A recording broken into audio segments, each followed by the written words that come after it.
ጓደኛዬ መድኃኒት አብልታኛለች። ጸጉሬን ቆርጣ ለደብተር አስደግማብኛለች። ዱከም ዘመናዊ ሳትሆን የዘመነች ትንሽ ከተማ። ከምሽቱ 2 ሰዓት አልሆነም። የግንቦት ዝናብ ያካፋል። ዱከም የተገኘሁት በቀጠሮ ነው። የዱከም የቀለጡ መሸታ ቤቶች ከከተማዋ አቅም በላይ ናቸው። ገባው። በትህትና ተቀበሉኝ። ተስተናገድኩ። ቆንጆ ቅዱስ ጊዮርጊስ ቢራ፣ ቆንጆ አስተናጋጅ፣ ድንቅ መስተንግዶ። ከምሽቱ 2 ሰዓት አናቱ ላይ ሲሆን የግል ስልኬ ጮኸ። ተዘጋ። በድጋሚ ጮኸ። በድጋሚ ተዘጋ። ከዚያ አንዲት ልጅ ብቅ አለች። ረጅም ጸጉር ያላት ደርበብ ያለች ሴት፣ ወፍራም ከንፈር፣ ድቡልቡል አፍንጫ፣ ቀይ ዳማ። ኤርሚያስ ነህ? አዎ ነኝ። ትዝታ እባላለሁ። አስቸገርኩህ? ምንም አይደል። የተማርኩ ሴተኛ ዳሪ ነኝ። በሴተኛ ዳሪነት ብዙ አልቆየሁም። በውስጥ ያምቄ ያዝኩት ብዙ ጉድ አለ። ለማን እንደማወራ ጭንቅ ብሎኛል።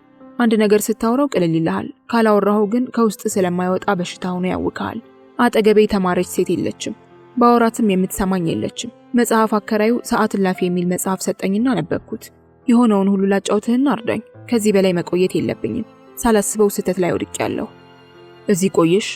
አልቆየሁም። ገና 5ኛ ቀኔ ነው። ከዚያ በፊት የት ነበርሽ? አዲስ አበባ። ብዙ ቆየሽ? በሌላ ስራ ላይ ነበርኩ። ካሸሮኜ ስራ ጀመርኩ። የሂሳብ ማሽኑን አልተማርኩም። አንድ ያሳዩኝ፣ መስራት ጀመርኩ።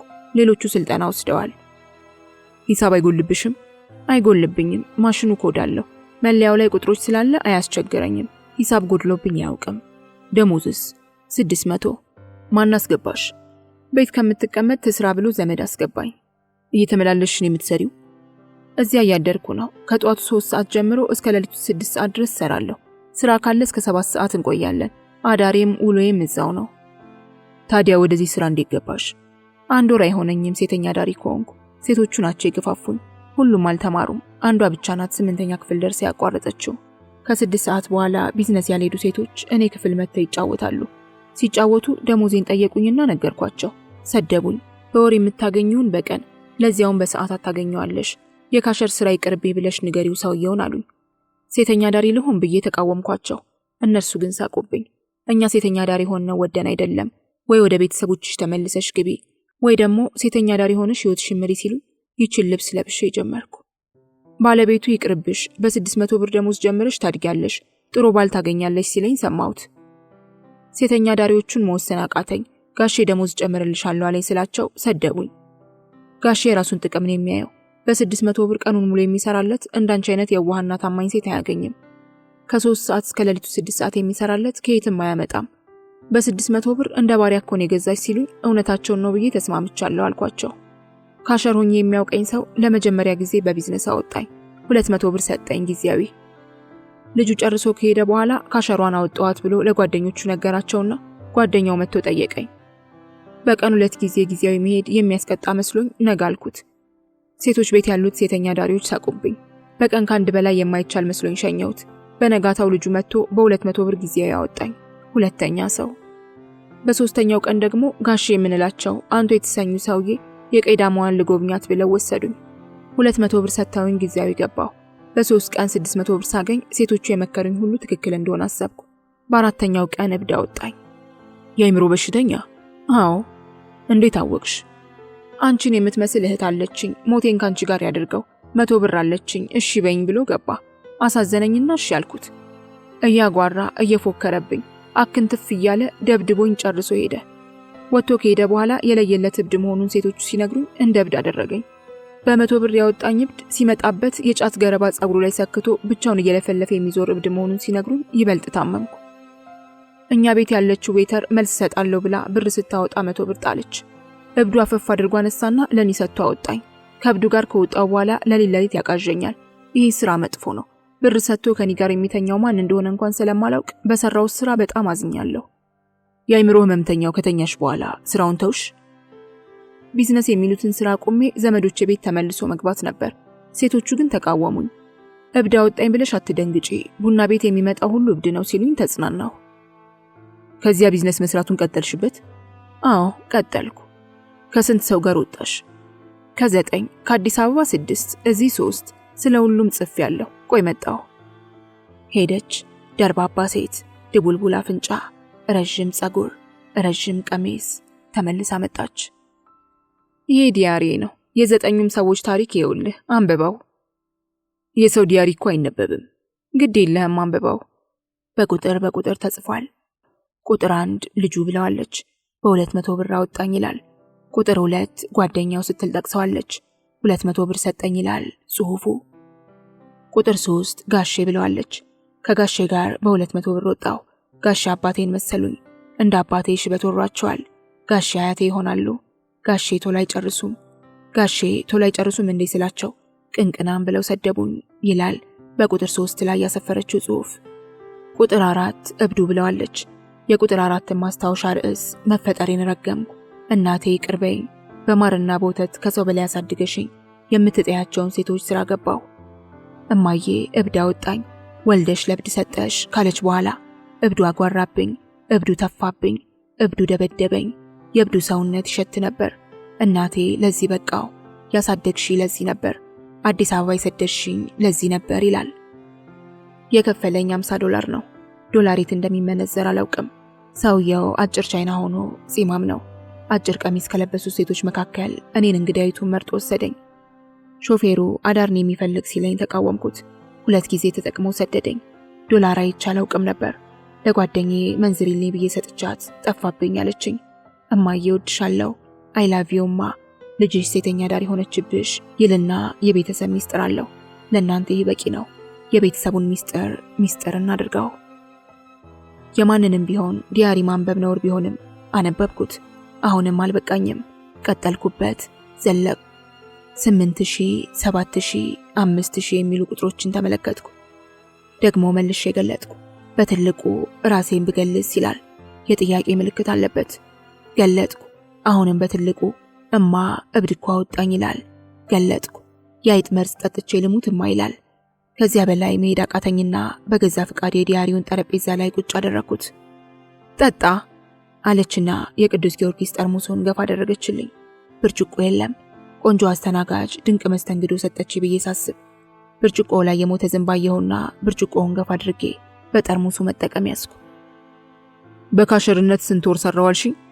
4 ወር ያለምንም ስልጠና በደንብ ሰራሁ።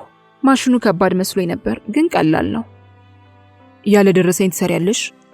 ስራውን ስተው ቁጥጥሩ ጥብቅ ስለነበር ደረሰኝ መስጠት ትቼ ነበር። ከዚያ ቀደም ብሎ ግን ሰውየውም ኃላፊውም ደረሰኝ ብዙ አትቁረጭ ይሉኝ ነበር። ተጠቃሚው ደረሰኝ አይጠይቅም?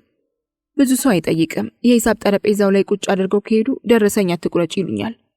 እኔም አልቆርጥም። የ100 ብር ሂሳብ ከተጠቀመ 15 ብሩ ወደ መንግስት አይገባም፣ የኛ ነው። በዚህ ዘዴ ከትርፍ በላይ ትርፍ ይገኛል? አዎና። በቀን ስንት ይሰራል ቤቱ? ቅዳሜና እሁድ ከሆነ እስከ 8000 ይሰራል። በተለይ ቅዳሜ እስከ 10000 ይደርሳል። ስራ ካለ እስከ 8 ሰዓት እንሰራለን። ባዘቦት ቀን ከ6 እስከ 5000 ይሰራል። ሰራተኞች ብዙ አሉ? የሰራተኛ ደሞዝ ትንሽ ነው። ደረሰኝ ካልተቆረጠ ደረሰኝ ባለመቁረጥ የሚገኘውን ትርፍ ታውቂው ነበር? አሁን አውቀዋለሁ። ራሴው አይደለም የምቆርጠው። ስንት ይሆናል? በቀን ማለትህ ነው? አዎ። 250ም 300ም ቅዳሜ ከሆነ እስከ 400 ይሆናል። ጋሼ ልታሳስራቸው ነው እንዴ? ለማወቅ ያለው። ውይ ብር ይወዳሉ። ደግሞ ለመንግስት አልሰራም የሚሉት ነገር አለ። ብዙ ብር የሚያገኙት ካልጋና ከሴቶች ነው። ለዚህ ደረሰኛ አይሰራም። ለምን? ጋሼ አይወዱም። ሴቶቹ አልጋ ሲይዙ ደረሰኛ አትቁረጪ ስለተባልኩ አልቆርጥም። የመውጫ 30 ብር ሲከፈልም ደረሰኛ አልቆርጥም። አልጋ ስንት ነው? ጊዜያዊ 50፣ አዳር 80። ከ50 ብር 7 ብር፣ ከ80 ብር 12 ብር፣ ከ30 መውጫ 4 ብር ከ50 ያገኛሉ። ይሄ እኮ ብዙ ነው። ተቀጥሬ 1 ወር ደሞዝ ስበላ ጋሼ በወር 6000 ብር የተጣራ ትርፍ አግኝተው ነበር። ይሄ ለመንግስት መግባት የነበረበት ነው? አዎ፣ ለኔም ካርድ ሙይ ብለው 50 ብር ሰጡኝ። እድሜሽ ግን ስንት ነው? 22። ከዚያ በላይ ነው የምትመስዪው። ወፍሬ እኮ ነው። ሰውነቴ ጅል ነው። ዝም ብሎ ነው የሚወፍረው። ድንግልና ነበረሽ? አልነበረኝም። የወንድ ጓደኛ ነበረኝ። 10ኛ ክፍል እያለን ተፋቀርን። ወሲብ የምንፈጽመው ከጋብቻ በኋላ ነው ስንባባል ቆይተን ባላሰብኩት መንገድ ደፈረኝ። እንዴት አድርጎ? ለጥናት እሱም ቤት እኔም ቤት እየሄድን እናጠና ነበር። ጎበዝ ተማሪዎች ነበርን ሁለታችንም። ጓደኞቹ ህጓን ካልወሰድ ካንዱ ጭልፊት ይወስድብሃል፣ ቶሎ ብለው ውሰደው ብለው መከሩትና ደፈረኝ። ከደፈረኝ በኋላ እያለቀሰ ጓደኞቹ ያሉትን ሁሉ ነገረኝ። ለበጎ ነው። እንኳን እሱ ደፈረኝ። ባይደፍረኝ ኖሮ ያ የመጀመሪያው ልጅ ይወስደው ነበር። ፊቴን ስታየው ደስተኛ መስላለሁ አይደል? ደስተኛ አይደለሁም። ቤተሰቤ ሀብት ሳያጣ ተንኮል የጎዳኝ ሴት ነኝ። ቆይ ምን እንደሆንሽ እስካሁን አልነገርሽኝም እኮ። ልነግርህ አይደል? ይኸውልህ እኔ ምስኪን ፍጥረት ነኝ። የ12ኛ ክፍል ተማሪ ነበርኩ። ጓደኛዬ መድኃኒት አብልታኝ ጸጉሬን ቆርጣ በደብተር አስደግማብኝ ከ4 ወር በላይ አብጄ ደንዝዤ ናውዤ ነው ትንሽ ሰው የሆንኩ። አብሮ አደግ ጓደኛዬ ጸጉሬን ቆርጣ በደብተር አስደገመችብኝ። ከሀገር የወጣሁት ተጎድቼ ተሰድጄ ነው። የሆንኩትን ሁሉ ብነግርህ ታዝነልኛለህ። ትዝታ ትናገራለች። ምንም እንኳን በአዲስ አበባና በዱከም ከ9 ወንዶች ጋር ብቻ የወሲብ ንግድ የፈጸመች ብትሆንም ስራዋን ገሽግሿታል። የማስታወሻ አጻጻፍ ስልቷ፣ አነጋገሯና ስነ ምግባሯ በጥሩ አስተዳደግ እንዳደገች መመስከር ይቻላል። እኔ 2 ቅዱስ ጊዮርጊስ ቢራ ጠጥቻለሁ። የትዝታ ሚሪንዳ ግን ገና አልተነካም። ጠጪ እንጂ አልኳት። ይቅርብኝ አለችኝ። ለምን አዝሽ ታዲያ? መጠጥ ስለማልወድ። ታዲያ ሚሪንዳ ምን ያደርግሻል? ጠጪ። ግድ የለህም ይቅርብኝ። ካሸር እያለሁ በቀን 6 ሚሪንዳ ጠጣ ነበር። አንዱ ከስተመራችን አየኝና አንቺ ሴት የስኳር በሽተኛ ሳትሆኚ ይህን መጠጥሽን አቁሚ ሲለኝ መጠጣት አቆምኩ። በሌላ ቀን ከብስጭቴ ጋር ተደማምሮ አዙሮኝ ወደኩና ክሊኒክ ተመረመርኩ። ስመረመር የስኳር ምልክት ይታይብሻል አሉኝ። ሚሪንዳ ስኳር ያመጣል፣ አልጠጣም ሁለተኛ። ለዌተሩ ልስጣው? ስጩ። ታዲያ ሌላ ምን ትጠጫለሽ? ኮካ ይምጣልሽ? አላከስርህም፣ በቃኝ። ጨዋታችንን እንቀጥል። እሺ፣ እንደነገርኩ እኔ ምስኪን ሴት ነኝ፣ ምስኪን ፍጥረት ነኝ። የ12ኛ ክፍል ተማሪ ያለው ጓደኛዬ መድኃኒት አብልታኝ ጸጉሬን ቆርጣ በደብተር አስደግማብኝ ከ4 ወር በላይ አብጄ ደንዝዤ ናውዤ ከቆየው በኋላ ነው ትንሽ ሰው የሆንኩት። አብሮ አደግ ጓደኛዬ መድኃኒት አበላችኝ። አብሮ አደግ ጓደኛዬ ጸጉሬን ቆርጣ በደብተር አስደገመችብኝ። ከሀገር የወጣሁት ተጎድቼ ተሰድጄ ነው። የሆንኩትን ሁሉ ብነግርህ ታዝነልኛለህ። እስቲ ንገሪኝ ሁሉንም። ባክኜ ባዝኜ ነው የተነሳሁት። ሰው አልመስልም ነበር። ምን አበላችሽ? መድኃኒት። እንዴት አድርጋ? በፍርፍር አድርጋ አበላችኝ። ከትምህርት ቤት መልስ እሷን ቤት እኔም ቤት እየሄድን እናጠናለን። የምንበላውም የምንጠጣውም አንድ ላይ ነበር። አንድ ቀን ቤታቸው ሲሄድ ዛሬ ማዕድ የሚቀርበው እንደ ፈረንጅ ለብቻ ለብቻ ነው ብላ ሳህን ሰጠችኝ። ፍርፍር ቀረበልን፣ ለየብቻ በላን። ያንን ከበላው በኋላም አብረን አደርን። ጸጉሬንም ቆረጠችውና አስደገመችብኝ። ትምህርቴንም አቋረጥኩ። ቤተሰቦቼም ተሰቃዩ። በጠበል ነው ዳንኩት። ሳያደረገኝ ገብርኤል ነው። ስንት ወር ጠበል ተጠመቅሽ? ከ3 ወር በላይ ይሆናል። አብሮ አደግ ጓደኛሽ መድኃኒት እንዳበላችሽ ጸጉርሽን ቆርጣ እንዳስደገመችብሽ በምን አወቅሽ? አወቅኩ። በምን አወቅሽ? ቤተሰቦቼ ነገሩኝ። ምን ብለው? እሷ እንደሆነች። እንዴት አወቁ? ጠበል ቦታ መንፈሱ ተናገረ። የትኛው መንፈስ? የሰይጣኑ ነዋ። መንፈስ እኮ ይናገራል። ምን ብሎ? በፍርፍር ስራ አብልቻታለሁ፣ ጸጉሯን ቆርጬ በደብተር አስደግሜባታለሁ፣ አስመትቼባታለሁ አለ። ስም እየተጣራ? አዎ። ባህታዊ ቢጸልዩ መንፈሱ ተናገረ። ትለቃለህ አትለቅም፣ ትወጣለህ አትወጣም ሲባል አትድረስብኝ፣ ከኔ ዘንድ ካለች አልለቅም፣ ርቃት ትሰደድ አለ። ባህታዊው ገረፉት። ሚስጥሩን ሁሉ ተናገረ። አድርጌያለሁ አለ። ምን ብሎ ተናገረ? የሆነውን ሁሉ ተናገረ። ይህ በትክክል የሆነ ነገር ነው? አዎ። ስለ ሰው አይደለም እያወራሁ ያለሁት፣ ስለ ራሴ ነው። ታሪኬ ነው። የጓደኛዬ ስም የተጠራ መንፈሱ ተናገረ። ቤተሰቦቼ ሁሉንም ነገር አይነግሩኝም እንጂ መንፈሱ ያልተናገረው ነገር የለም። ከ3 ወር በኋላ ዳንሽ? አዎ ዳንኩ። የት ነው አገሩ? አማራ ክልል ነው። ቦታውስ? ቦታውን ባልነግርህ ይመረጣል። ከፈለክ ለራስህ በሚስጥር ያዘውና ልንገርህ። እኛ አካባቢ እንዲህ ያለ ነገር ይደጋገማል። ህዝቡ ለእግዚአብሔር ቀርቦ ሳለ፣ ሃይማኖተኛና ፈሪሃ እግዚአብሔር ያደረበት ሆኖ ሳለ በዚህ በድግምት በመተት ይጠፋፋል። ጠበሎኜ እኔ እንኳን ያልሰማሁት ነገር የለም። ጓደኛሽ በፍርፍር መድኃኒት አብልታሽ ነው ያበድሽው፣ ጸጉርሽንም ቆርጣ አስደግማብሻለች ብለው ሲነግሩኝ አልቅሻለሁ። ጓደኛዬ ልክ እንደ እናቴ ልጅ ነበር የማምናት።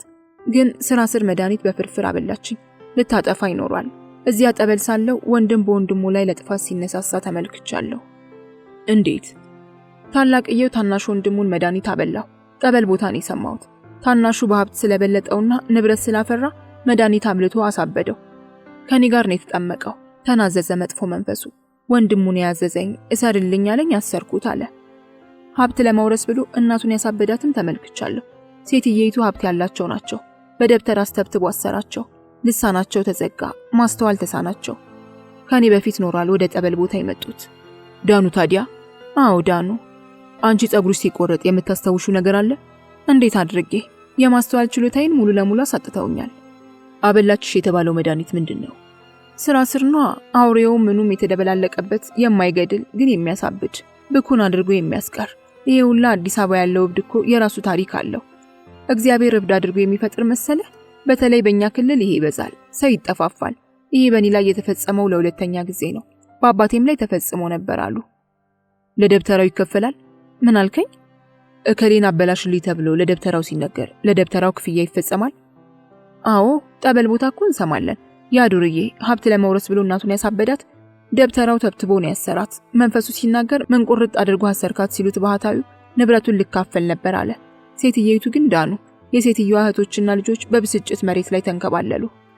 አስመትቶባቸዋል የተባለው ልጅስ ነበረ?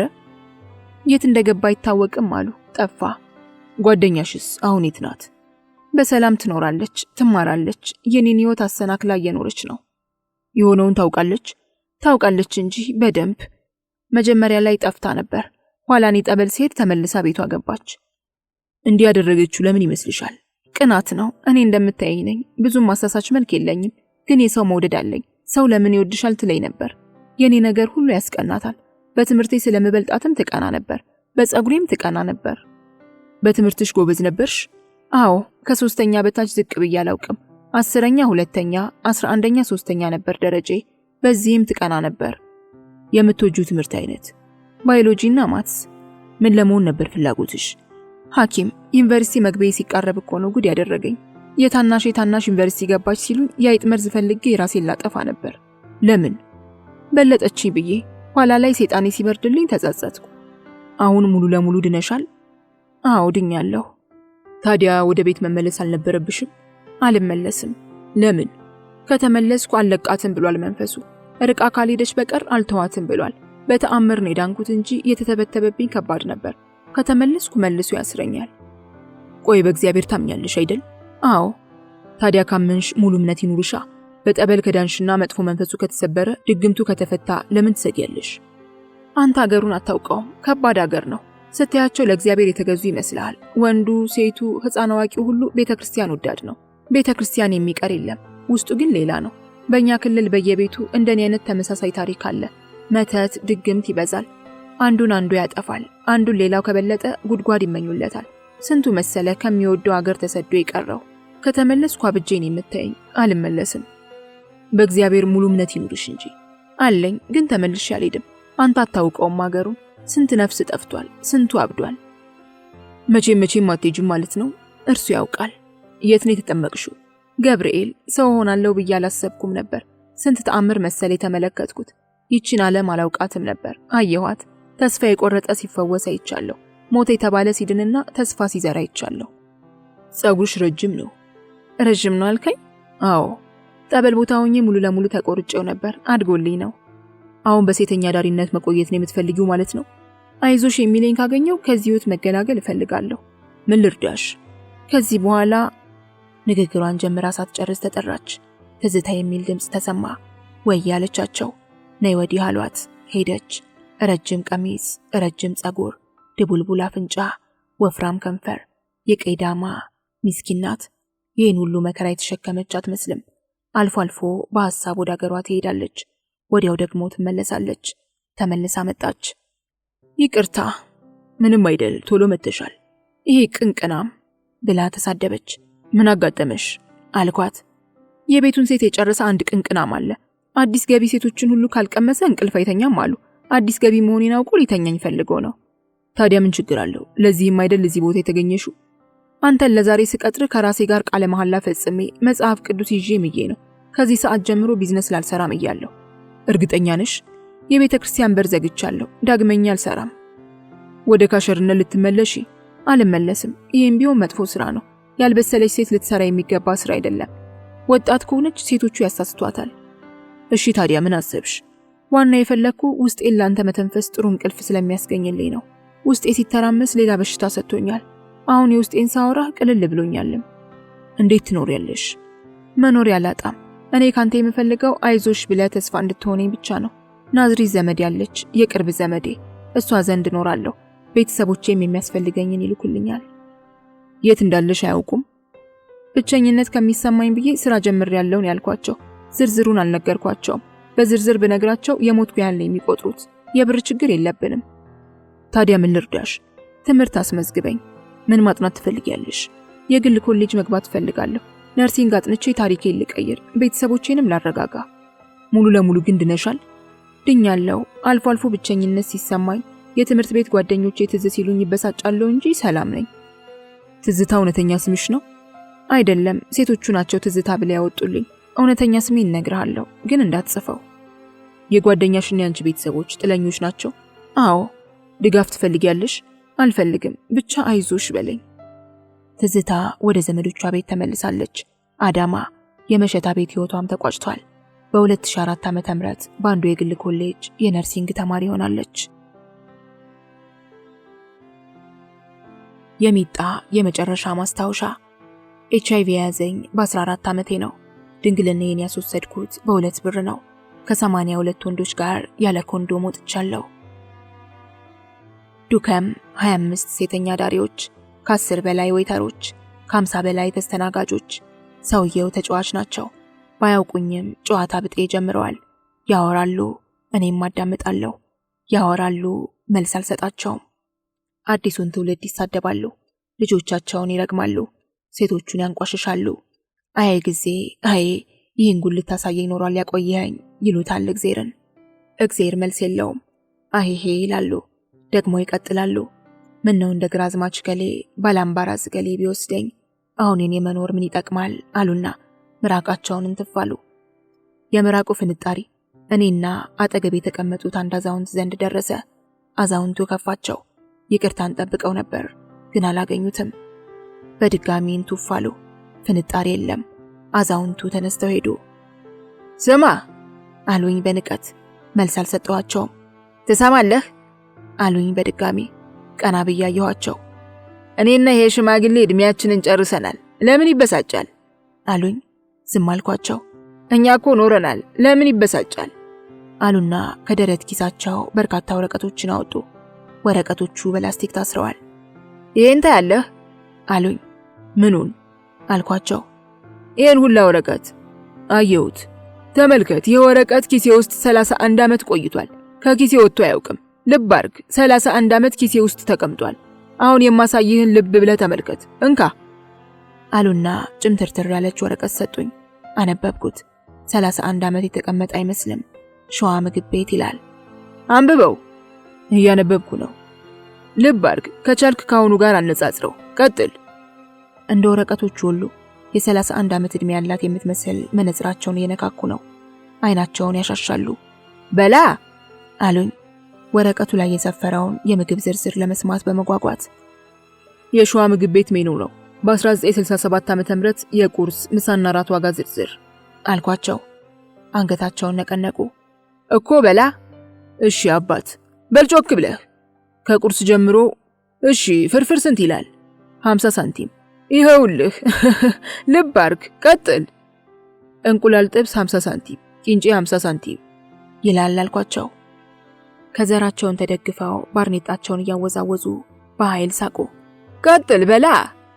የበግ ቀይ ወጥ፣ የበግ አልጫ፣ ቦዘና ሽሮ፣ አትክልት በስጋ፣ ጎመን በስጋ፣ ትሪፓ በቲማቲም፣ ቅንጬ ምሳ፣ የጾም በየአይነቱ በሙሉ በ1 ብር ብቻ ይላል። የክትፎ ስንት ይላል? 1 ብር ከ25 ሳንቲም። ዶሮ ወጥ ስንት ይላል? 1 ብር ከ25 ሳንቲም። ቁርጥ ስጋ ስንት ይላል? 1 ብር ከ50 ሳንቲም። ይኸውልህ ኖርን ትላላችሁ አሄሄ። ተሳደቡ።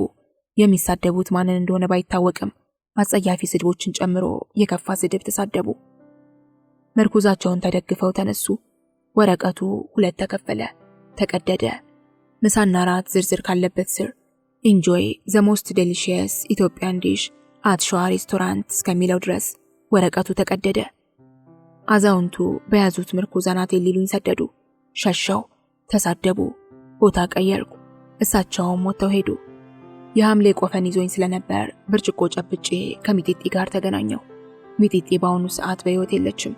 ሚጢጢ ያረገጠችው ከተማ የለም። ባህር ዳር፣ አዋሳ፣ አዳማ፣ ዱከም፣ ደብረ ዘይት፣ ጅጅጋ፣ ሞያሌ፣ ባሌ፣ ነቀምት፣ ወለጋ፣ መቀሌ፣ ሽሬ፣ ማይጨው፣ ወልዲያ፣ ኮምቦልቻ፣ ወልቂጤ፣ ቡታጅራ፣ ደብረ ብርሃን፣ ደሴ፣ ሆሳዕና፣ ወላይታ፣ ዲላ፣ ጅማ፣ ሱሉልታና ሸኖ በሴተኛ ዳሪነት ተቀጥራ የሰራችባቸው ከተሞች ናቸው። የሚጢጢ ስም እንደ አካባቢውና ከተሞቹ ይለያያል። ለምሳሌ እኔና ሚጢጢ አዳማ ስንተዋወቅ የሚጢጢ ስም ሚሚ ነበር። ዱከም ስትመጣ ሚጢጢ ሀና ተባለች። ከዱከም ሐዋሳ ስትገባ ደግሞ አስቴር፣ ወደ መቀሌ ስትሄድ ደግሞ ሚጣ። እኔና እናንተ ሚጣ በሚለው ተስማምተን እንቀጥል። ሚጣ ነፍሷን ይማረውና ተጫዋች ነበረች። አንደበቷ የሚጣፍጥ ነበር። ሚጣ ሱሪ መልበስ አትወድም ነበር። መለያዋ አጭር ሚኒስከርት ነበር። ሚጣ ሲጋራ ትወድ ነበር። ጠጭ አትባልም። ቃሚም አልነበረችም። ለሲጋራ ልዩ ፍቅር ነበራት። ሚኒስከርትና ሲጋራ የሚጣ መለያዎች ነበሩ። ሚጣ በሕይወት የለችምና ሁሉም ነገር በነበር ሆኖ አልፏል። ሚጣ ትታመም ነበር። ታማ ስትነሳ 3 ቀን ስራ ትገባለች። ሴተኛ ዳሪነቱን ትያያዘዋለች። ከ3 ቀን በኋላ አልጋ ትይዛለች። የሚጣን መሞት የሰማሁት በጓደኞቿ ነው። ሚጣ ሞባይል አልነበራትም። ከሀገር ሀገር ስትዘዋወር ግን ሁሌም ሪፖርት ታቀርብልኝ ነበር። ከሰው ጋር ስትወጣ በደንበኛዋ ሞባይል ትደውልልኝ ነበር። ሞያሌ ሆና በጠና መታመሟን ነገረችኝ። መድኃኒት መጀመር አለብሽ አልኳት። ሚጣ መድኃኒት አትወድም ነበር። የጸረ HIV መድኃኒት መጠቀሟ ሞቴን ያፋጥናል ብላ ታምን ነበር። እኔን የያዘኝ ፋራዊ HIV ሳይሆን አራዳዊ HIV ነው። የዘመኑ HIV አራዳ ነው፣ መድኃኒት አያስፈልገውም እያለች እሷ አራዳ ባለችው HIV ስትቀልድ አሳስቆ ወሰዳት። እናም ሚጣ መድኃኒት መውሰድ ሳትጀምር ሕይወቷ አለፈ። በጠና ታማ ተሰቃይታ ሞያሌ አካባቢ መሞቷን በጓደኞቿ አረጋገጥኩ። ሚጣ አሁን በሕይወት የለችም። ታሪኳን ግን እነሆ በረከት አልኳችሁ። የሚጣ የመጨረሻ ማስታወሻ እነሆ። ሚጣ አሁንም ታጨሳለች። የምታጤሰው ሲጋራ ከአቅሟ በላይ እንደሆነ መገመት አይከብድም። ሚጣ እንደ ስሟ ሚጣ ናት። ኪሎዋ 40 አይሞላም። ሮዝ ማለኮሰች፣ ሳበች፣ መልሳ ሳበች። መተርኮሻው ላይ ድፍጥጥ አድርጋ ጣቶቿን አሸሸች። መልሳ ለኮሰች፣ 2 ሳበች። ለጓደኛዋ ሰጠቻት። እግሮቿን አጣመረች። ቀይ ናት። ጸጉሯ አልቋል፣ ግን ጸጉር ገዝታ አጥልቃለች። ጥርሶቿ ያምራሉ፣ ንጣታቸውም ደስ ይላል። ሁሉም ይጠራታል፣ እሷም ለሁሉም ትሄዳለች። የጠራት ሁሉ ይቀምሳታል። ሚጣ ሚሪንዳ ትወዳለች። 3 ሮዝማን ካጤሰች 1 ሚሪንዳ ትደግማለች። እድሜሽ ስንት ነው? 19። ይህን ስራ ስንት ዓመት ሰራሽ? 5 መሆኑ ነው። ያልሄድኩበት ሀገር ስለሌለ 20 ዓመት ሴተኛ ዳሪ ሆኜ የሰራ ይመስለኛል። ስራ የጀመርሽው የት ነው? 4 ኪሎ። 4 ኪሎ የት? ቱሪስት ሆቴልን አወቀው? አዎ አወቅኩት። ቱሪስት በታች የሴተኛ ዳሪዎች ሰፈር አወቀው? አዎ። አንዲት ሴተኛ ዳሪ አስጠጋችኝ። በፈረቃ እንስራ አለችኝ። ለሊት እሷ ቀን እኔ እየሰራው በወር 70 ብር ሰጣት ነበር። የቀን ሽቀላ አሪፍ ስለነበር በገቢ በለጥኳትና 120 ብር ካልከፈልሽ ውጪ ስትለኝ ፒያሳ ኪዊንስ የሚባል ቤት ገባሁ። ሚኒስከርት መልበስ የጀመርኩት ኪዊንስ ነው። ወደ 4 ኪሎ ከመምጣትሽ በፊት የት ነበርሽ? 7ኛ። 7ኛ የት? 7ኛ የሴተኛ ዳሪዎች ሰፈር። እዚያ ማን ወሰደሽ? እግሬ ነዋ። ለኮሰች፣ ሳበች። ነጎድጓድ የመሰለ ኃይለኛ ጭብጨባ ተሰማ። ሁለታችንም ዞርን። ሚጣ ተጠራች፣ ሄደች። 10 ደቂቃ አለፈ። የሐምሌ ቆፈን ቢያደነዝዘኝም ቢራ እየጠጣው ነው። ቅዱስ ጊዮርጊስ ደገምኩ። ሚጣ አልተመለሰችም። ከተሰወረች 15 ደቂቃ አለፈ። አሁን ሚጣ የለችም። አሁን ሚጣ መጣች። ቆየሁ? አዎ። አንዱ ልጅ ሆምስሽ ሲለኝ ሄድኩለት። 90 ብር ሸቀልኩ። ወዲያ ማዶ ወፍራም ሴትዮ በጭብጨባ ተጣራች። ሚጣ ገብቷታል። ሄደች። አልተስማማችም። ተመልሳ መጣች። ጅብ የመሰለ 50 ብር ይላል። በንዴት ይመስላል በኃይል ሳበች። ጢሱን አጉተለተለች። እሺ 7ኛ እንዴት ገባሽ? አልኳት። የተወለድኩት ደብረ ብርሃን መንዝ ነው። አንዲት የሀገራችን ሴትዮ ወልዲያ ይዛኝ ሄደች። ወልዲያ ከሷ ጋር ኖርኩና 7ኛ መጣች አዲስ አበባ። አዲስ አበባ 7ኛ የሴተኛ ዳሪዎችን ስራ ስትሰራ አብሬያት ኖር ነበር። ምግብ የምሰራላት እኔ ነበርኩ። አረቄም ትሸጥ ነበር። ስራውን ያስለመደችሽ እሷ ናት? አይደለችም፣ እኔ ራሴ ነኝ። በቀን 10 ብር 15 ብር ስታገኝ ለምን እኔ ሳልሰራም ብዬ ለጎረቤት ተናገርኩ። ጎረቤት ከነበሩ ሰውዬ ጋር 4 ኪሎ አመጡኝ። እንደሷ መስራት ጀመርኩ። ክብሬን የሸጥኩት በ2 ብር ነው። 4 ኪሎ አንድ አረቂያም ነው 2 ብር ከፍሎኝ የወሰደው። ፒያሳ እስክገባ ድረስ ፋራ ነበርኩ። በ2 ብር ድንግልናዋን የሰጠችው ትዝ እያላት ሳቀች። ፒያሳ ስገባ ሰለጠንኩ። ኪዊንስ እየሰራው ኮንዶም ስለማላውቅ ፈላጊ ብዙ ነበር። ሴቶቹ ኮንዶም ስለማልጠቀም ወንድ ሁሉ ወደሷ ሄደ እያሉ ይሰድቡኝ ነበር። በቀን 900 ብር አገኝ ነበር። 4 ጊዜ 150 ብር ሾርት ገብቼ በ300 ብር አዳር ሄዳለሁ። አንድ ጊዜ ሴቶች ቤት ጫት እየተቃመ የኤችአይቪ ነፃ ምርመራ አለ፣ በነፃ ነው፣ ሄደን እንመርመር ሲሉኝ አብሬያቸው ሄድኩና ተመረመርኩ። 8 ሴቶች ተመረመርን። ከ8ቱ እኔን ጨምሮ 5ቱ HIV ያለባችሁ መድኃኒት መውሰድ አለባችሁ ተባልን። ከዚያ 5ታችንም ኪዩን ስለቀን አዳማ ገባን። ከዚያ በኋላ ነው ኢትዮጵያን ያካለልኩት። ስለ ኮንዶም አታውቂም ነበር? 7ኛ ያለው ሴትዮዋ በኮንዶም ትጠቀም ነበር። ይሄ ህይወት ትረስት የሚባል ኮንዶም በነፃ ይሰጧት ነበር። 4 ኪሎ ያለው ግን ለሊት የምትሰራው ሴትዮ ኮንዶም ስለማትጠቀም እኔም አልጠቀምም ነበር። ፒያሳ ኪዩን ስትገቢ ኮንዶም ተጠቀሚ የሚልሽ ገጥሞሽ አያውቅም ነበር? በቀን 900 ብር ስትሰራ ፈላጊዎቼ የበዙት ኮንዶም ስለማልጠቀም እንደሆነ የገባኝ ከጓደኞቼ ጋር ሆነን በነፃ ተመርምረን HIV ያለብሽ ከተባልኩ በኋላ ነው። እኔን የሚያወጡኝ ሁሉ ኮንዶም አይወዱም ነበር። ፒያሳ ኪዩንስ ስገባ የ14 ዓመት ልጅ ነበርኩ። ቆንጆ ነበርኩ። ኪዩንስ 18 ቀን ካሰራው በኋላ HIV ያለባት ስለተባለ ከጓደኞቼ ጋር ሆነን ጠፍተን ናዝሬት ገባን። ከናዝሬት ቀጥሎ ያላየሁት ከተማ የለም። ከ82 ወንዶች ጋር ያለ ኮንዶም ወጥቻለሁ። 82?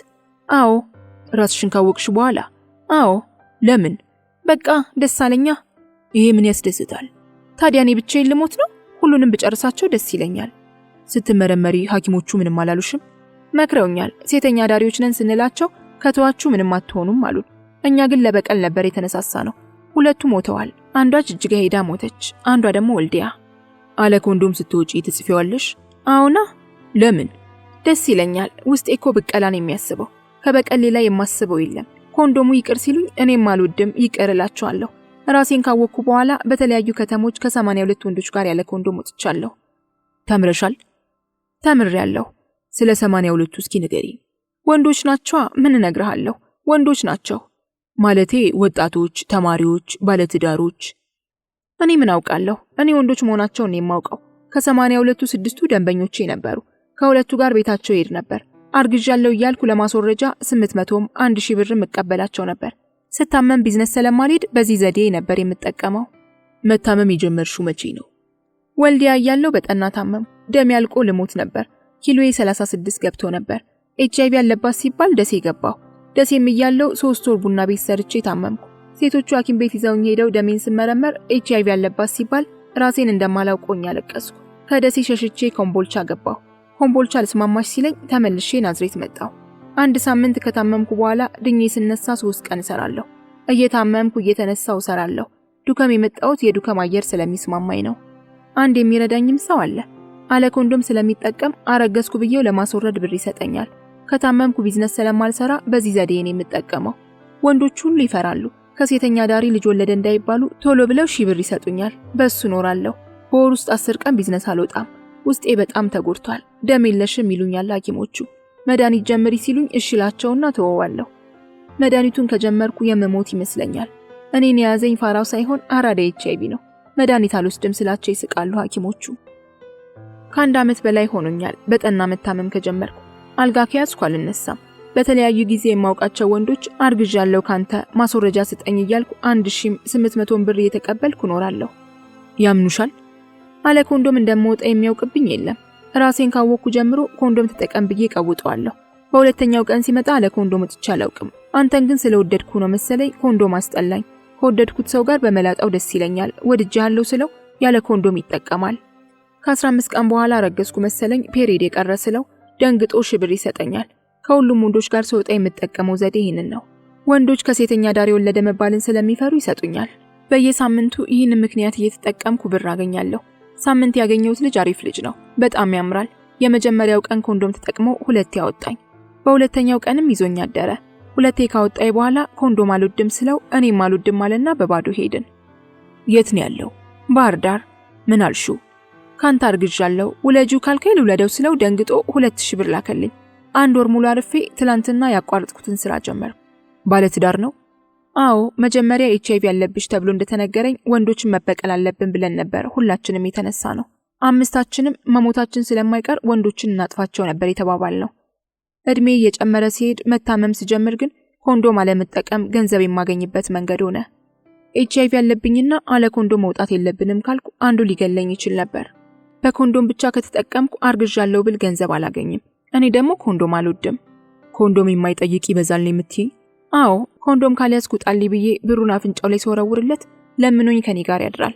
በሁለተኛው ቀን ወድጄሃለሁ ካንተ ፍቅር ይዞኛል ብዬ ያለ ኮንዶም እንዲጠቀም አደርገዋለሁ። ከዚያ በኋላ አርግዣለሁ እለዋለሁ። ካለበት ቦታ ብር ይመጣል።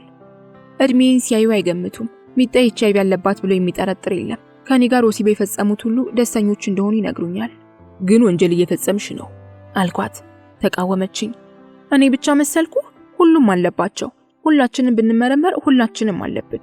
ደግሞ እኔ ብቻ መሰልኩ ያለ ኮንዶም የሚወጣው? ሁሉም ይሄዳል። እኔ ስለነገርኩ ነው። ሁሉም አለበት። 5-6 ዓመት ሙሉ ይሰሩ አሉ። እስከ መቼ ነው በዚህ ተግባርሽ የምትቀጥዩ? አልኳት። ሚጣ ውስጧ የተጎዳ ቢመስልም ጠንካራ መስላ ለመታየት ትፍጨረጨራለች። እኔ እኮ ተስፋ የለኝም። እድሜ አጭር እንደሆነ አውቀዋለሁ። ከጓደኞቼ ጋር አዋቂ ቤት ሄደን እድሜሽ አጭር ነው፣ ባጭሩ ትቀጫለሽ ብሎኛል አዋቂው። የት ሀገር? ባህር ዳር። ለምን ሄድሽ? ከጓደኞቼ ጋር ተሰባስበን ስለ ህይወታችን ለመጠየቅ ሄድን። እኔና ያቺ ሞተች ያልኩ ጓደኛዬ እድሜያቸው አጭር ነው አሉን። እሷ ሞተች፣ እኔም መሞቴ አይቀርም። ከመሞቴ በፊት ትንሽ ልኑር ብዬ ነው የምጠቀመው። ነገ መሞቴ ላይ ቀር ምን አጨናነቀኝ? ለምንስ እጎዳለሁ? ዛሬ ኖሬ ልሙት። ሃይማኖትሽ ምንድን ነው? ሃይማኖት የለኝም። እንዴት? የለኝማ፣ በምንም አላምንም። እሺ የቤተሰቦችሽን ሃይማኖት ንገሪ። ኦርቶዶክስ። ነገ እኮ የኤችአይቪ መድኃኒት ተገኘ ሊባል ይችላል። እስከዚያ ራስሽን ለምን አትጠብቂም? ደግሞም ራስሽን ከጠበቅሽ እኮ ትኖሪያለሽ። መድኃኒቱን በአግባቡ እየወሰዱ ራሳቸውን ጠብቀው የሚኖሩ ብዙዎች ናቸው። ለምን ተስፋ አታደርጊም? ነገ የተሻለ ዓለም ይኖረኛል ብለሽ አስቢ አልኳት። ሚጣን በጭብጨባ ተጣራች። ሮዝማን አዘዘች፣ መጣላት፣ ለኮሰች፣ ሳበች፣ እግሯን አጣመረች። ቆንጆ እግር፣ ወደ ሞት አፋፍ የሚወስድ እግር፣ ሞትን የሚጣራ እግር፣ የብዙዎችን ተስፋ የሚያጨልም እግር። ተስፋ የለኝም፣ ሟች ነኝ። ከመሞቴ በፊት ግን ብቀላ ፈጽማለሁ። አዋቂው ነግሮኛል፣ እድሜ አጭር ነው። ደግሞም ብዙ ሞክሬያለሁ። ምን ሞከርሽ? ሴቶቹ የባህላዊ መድኃኒቶች ውሰጂ ሲሉኝ አዲስ አበባ መጥቼ የባህላዊ ሕክምና ሞከርኩ። ኤችአይቪ አድናለሁ ከሚል የባህል ሐኪም ጋር ተገናኘሁ። 5000 ብር ትከፍያለሽ ትድኛለሽ አለኝ። ደስ ብሎ ይሞከርኩ፣ ግን አልዳንኩም። ሐኪሙ ምን ሰጠሽ? የሆነ የሚጠጣ ቢጫ ፈሳሽ ነገር ሰጠኝ። 10 ቀን ጠጣሁ። አቅም ሲያንሰኝ ተውኩት። ሰውነቴን እያቃጠለ ለበለበኝ፣ አሰቃየኝ። 5000 ብሩን ከፈልሽ? አሁን ከፍዬዋለሁ። አርግዣለሁ እያልኩ እያጭበረበርኩ ያጠራቀምኩትን ብር በላኝ። እኔም አጭበረበርኩ፣ እሱም አጭበረበረኝ። ማን ይባላል? ሐኪሙ? አዎ፣ ስሙን ነገረችኝ። የባህላዊ ሐኪሙን አለ በስራ ላይ አገልግሎት እየሰጠ ነው። ኤችአይቪ አድናለሁ ብሎ 5000 ብር ተቀብሏታል ሚጣን። ስሙን ልጠቅሰው ፈለግኩና ተውኩት። ምናልባት አንድ ቀን ይወጣ ይሆናል። አዋቂው ምን አለሽ? እድሜሽ አጭር ነው፣ እንዲያው በከንቱ እየለፋችሁ ነው አለን። ጓደኛዬ ሞተች፣ እኔ ያለሁ። ነገ መሞቴ አይቀርም እኮ።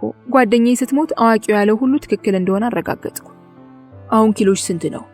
36-37 ይሆናል። 40 ገብቼ አላውቅም። ሚጣ አልኳት። አቤት አለችኝ እያጨሰች 6ኛዋን ሮዝማን። አንቺ ከ82 ደንበኞች ጋር ያለ ኮንዶም ወጣሽ። ምናልባት ፖዚቲቮች ካልሆኑ በሽታውን አጋባሽባቸው ማለት ነው። እነርሱ ደግሞ ለሌላ ይሰጣሉ። ይህ ወንጀል ነው። አይቆጭሽም? አይቆጨኝም። እኔ ብቻ መሰልኩ? ሁሉም አለባቸው። ሁሉም አለ ኮንዶም ይወጣሉ። ደግሞ መሞቴ ስለማይቀር ብቀላ ያስደስተኛል። ማን እንዳስያዘሽ የምትጠረጥሪው አለ? ወይ ኪዊንስ ወይ ደግሞ አንዱ አረቂያ ምን ያስያዘኝ። ኤችአይቪ ያለብሽ ሲባል ብዙ ወንድ አላውቅም ነበር። ትክክለኛ ስምሽ ማን ነው? ቤተሰቦች ያወጡልኝ? አዎ፣ ዘርፌ። ከመንዝ ወጥቼ ወልዲያ ከሄድኩ በኋላ ግን ብዙ ስሞች ነበሩኝ። ከሁሉም ግን ሚጣ የሚል ይስማማኛል። እኔ ምልሽ ሚጣ። አቤት። ከቅድሙ ሰውዬ ጋር ስትወጪ በኮንዶም ተጠቀምሽ? ጠንቃቃ ነው፣ ሰንሴሽኑን ተጠቀመ። በጭብጨባ ተጣራች። ዌተሩ መጣ። ሮዝማን ሰጣት። ለኮሰች። የሲጋራ ፍቅርሽ ልዩ ነው። ተቃጥዬ ቶሎ የመሞት እየመሰለኝ እኮ ነው። ሚጣ ይሄንን ካጫወተች በኋላ ያለ ኮንዶም እየወጣች አርግዣለሁ በሚል ሰበብ ማስወረጃ እየተቀበለች ታማ እየተነሳች ኖረችና ሞተች። ሞያሌ ሄዳ በጠና ታማ መሞታን ሰማሁ። ሚጣ ታሳዝነኛለች። በሚጣ ምክንያት ዱከምን አልወዳትም። ዱከም መጥፎ ትዝታዬን ትቀሰቅስብኛለች። ሚጣ በህይወት ባትኖርም ግን እንደ ሚጣ ያሉ የሚጣን ስራ የሚሰሩ ብዙ አሉ። በገንዘቡ የገዛኝ ሰውዬ ሲወጣልኝ ከወገብ በታች ሻወር ወስድና መጽሐፍ ቅዱስ ገልጬ አነባለሁ።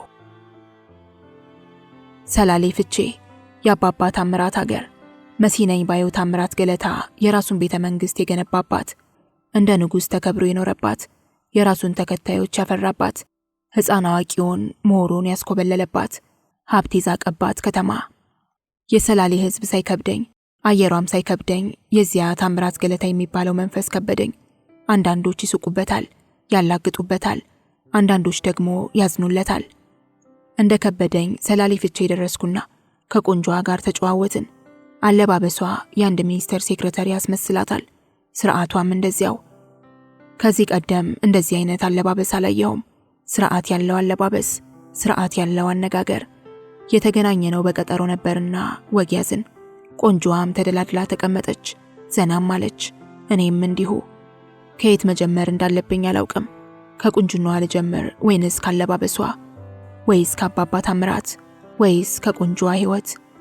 ጥያቄዎቼ መልስ ሳያገኙ ቅልጥ ያለ ጠብ ተነሳ። ዌተሩና ደንበኛው መሸተኛው ተያያዙ። ዌተሩ ጥፊ ቀመሰ፣ መሸተኛው ይሳደባል። ገላጋይ መሃል ገብቶ ነገር አበረደ። መሸተኛው ተጠየቀ። ምን ሆነህ ነው ተባለ። ሰው ይለያል፣ ሰው ይንቃል። ገንዘቤን ከፍዬ በጠጣው አለና ቅዱስ ጊዮርጊስ ቢራ አዘዘ። የለም ተባለ። አጠገቡ ያሉትን መሸተኞች ቃኘ። የቅዱስ ጊዮርጊስ ቢራ ጠርሙሶችን ደርድረዋል። ከዚያም ተንደርድሮ ዌተሩን አነቀው። ሚስኪን ዌተር ትንፋሽ አጠረው። ሰው ትለያለ ሲልም ጥፊ ያቀመሰው። በገላጋይ ነገሩ ሲበርድ በቅዱስ ጊዮርጊስ ቢራ ፍቅር የወደቀው መሸተኛ ይቅርታ ጠየቀ። ዌተሩም እንዲህ ሲል ተናገረ። የቅዱስ ጊዮርጊስ ቢራ ከጠፋ ቆይቷል። ለእነርሱ ያመጣሁት በትርፍ ከውጭ ገዝቼ ነው። ከፈለጉ ለእርሶም ላምጣ። ደም የሸተተው መሸተኛ ሰከነ። ባለማስተዋሉም ማዘነ። ይቅርታም ጠየቀ። ለዌተሩም ጉርሻ ሰጠ። የጥፊው ካሳ መሆኑ ነው።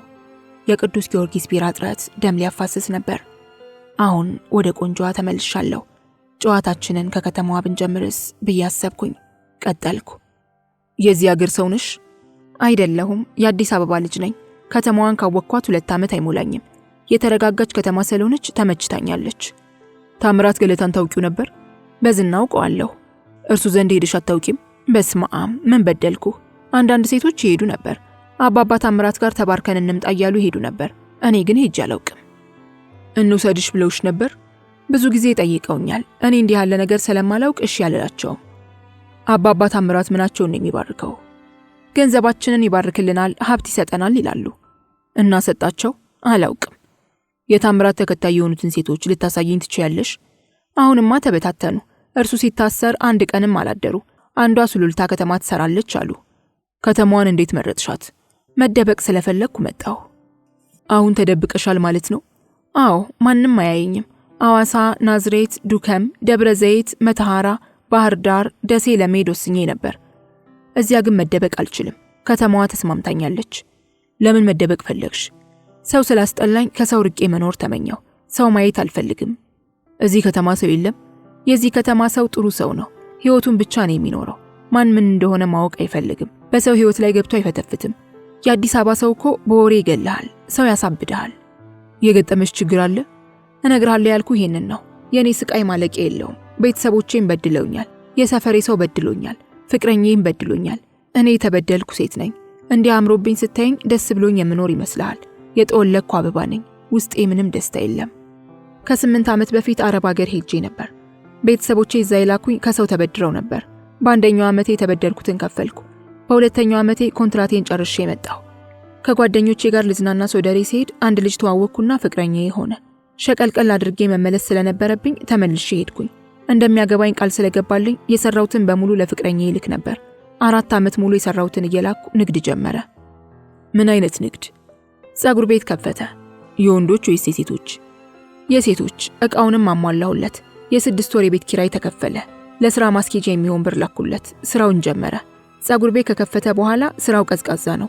የቤት ኪራይና ደሞዝ መክፈል አልቻልኩም ስለሚለኝ በየወሩ ደሞዜን እልክለት ነበር። ጸጉር ቤቱ ለኪሳራ ዳረገኝ። የቀጠርኳቸው ሴቶች እየበሉኝ ከሰርኩ። አላዋጣ ብሎኝ ዕቃዎቹን ሸጬ ስራ መቀየር ፈልጋለሁ ሲለኝ ብዙ ብር ያፈሰስኩበት ጸጉር ቤት እንዳይዘጋብኝ ብዬ ከ4 ዓመት በኋላ ተመልሼ መጣሁ። ከዚያ በኋላ እኔ ራሴ ሰራለሁኝ ብዬ አትከስርም እናስተካክለዋለን ብዬ ሀገሬ ገባሁ። የጠበቀኝ ግን እኔ እንዳሰብኩት አልነበረም። ከሰው በታች ሆኜ የላኩትን ብር በላሁ። ጸጉር ቤቱን ካደኝ። አንዲት የማላውቃትን ሴት አግብቶ ልጅ ወልዶ ጠበቀኝ። ታመምኩ። እንደ እብድ አድርጎኝ ስለነበር ያልሄድኩበት ቦታ የለም። ትንሽ ሲሻለኝ ደግሞ ቤተሰቦቼና ጎረቤቶቹ አሳበዱኝ። ቤተሰቦቼ እናቴን ጨምሮ ጅል፣ ለፍታ ለፍታ ጎረምሳ የምትቀልብ፣ ዘሮቿን አሰዳቢ፣ የወንድ ልክፍት ያለባት ይመስል ወንድ ወንድ ብላ ጠፍታ ቀረች እያሉ መጥፎ ስድብ ሲሰድቡኝ ቤቱ አስጠላኝ። ከቤት ጠዋት ወጣና እህል ሳልቀምስ ቤተክርስቲያን ውዬ ማታ ቤት ገባለሁ። ማታም ስድብ አይቀርልኝም። በተለይ እናቴ የምትናገረኝ ቃላት ራስሽን ግደይ ግደይ ያስብለኝ ነበር። ምን ይሉሽ ነበር? የከሌ ልጅ አረብ አገር ሄዳ ቤቱን ቀየረችው። የኔ ጋለሞታ የወንድ ልክፍት ይዟት የሰው ቤት ታደምቃለች።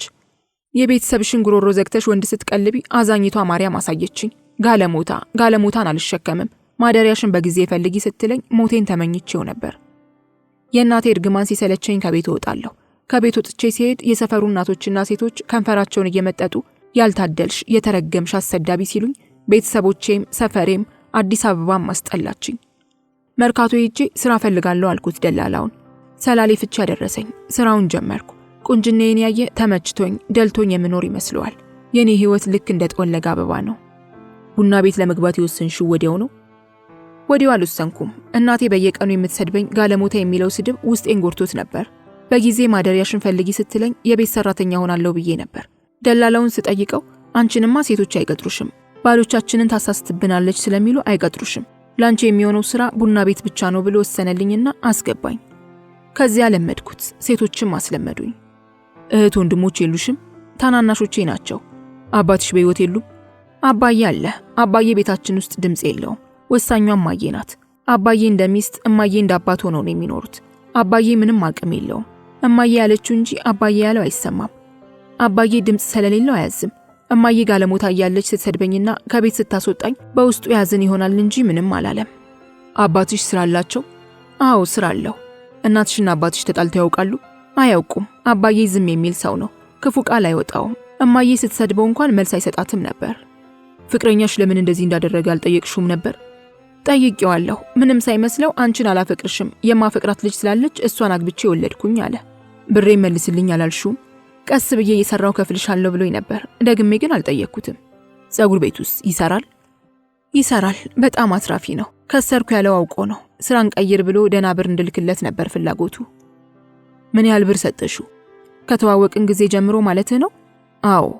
እንደ ተዋወቅን ልብስና ጫማ የምገዛለት እኔ ነበርኩ። ከሄድኩ በኋላ ደግሞ 10,000 ብር፣ 5,000 ብር እያልኩ ብዙ ብር ልኬለታለሁ። ጸጉር ቤቱን የከፈተው በእኔ ብር ነው። ሰርቼ ደሞዝ ስቀበል ብሬን የምልከው ለእርሱ ነበር። እንደው ስንት ይሆናል የላኩት ብር? አዎ 110,000 ብር ይሆናል። ስራሽ ምንድን ነበር? የቤት ሰራተኛ፣ ቤት ማጽዳትና ምግብ ማብሰል። መደበኛ ስራዬም ቤት ማጽዳት ነበር። ምግብ የማበስለው ፊሊፒንሶቹ ሲታመሙ ብቻ ነው። የቤት ሰራተኛ ከሆንሽ ይህን ሁሉ ብር ከየት አመጣሽ? ሰርቼ ነዋ። ደሞዝሽ ስንት ነበር? በእኛ በወር እስከ 3,000 ብር አገኝ ነበር። የገባውበት ቤት የንጉሳዊ ቤተሰቦች ስለነበሩ የአሰሪ አያት ጉርሻ ይሰጡኝ ነበር። እንደ ልጃቸው ነበር የሚያዩ። በዓላቸው ሲሆን ደግሞ ጉርሻ የሚሰጡኝ ደህና ብር አገኝ ነበር። የአሰሪ አያት በጣም ነበር የሚወዱኝ። ቤተሰቦችሽን ለምን አልረዳሽም? 2 ዓመት ሰርቼ እንደተመለስኩ ቤተሰቦቼ ልረዳ ነበር። እዳዬን ከፍያለሁ። ቤታችንንም ቀይሬያለሁ። እማዬ ብዙ ጠብቃ ነው እንጂ ቤተሰቤን ልረዳ ነበር።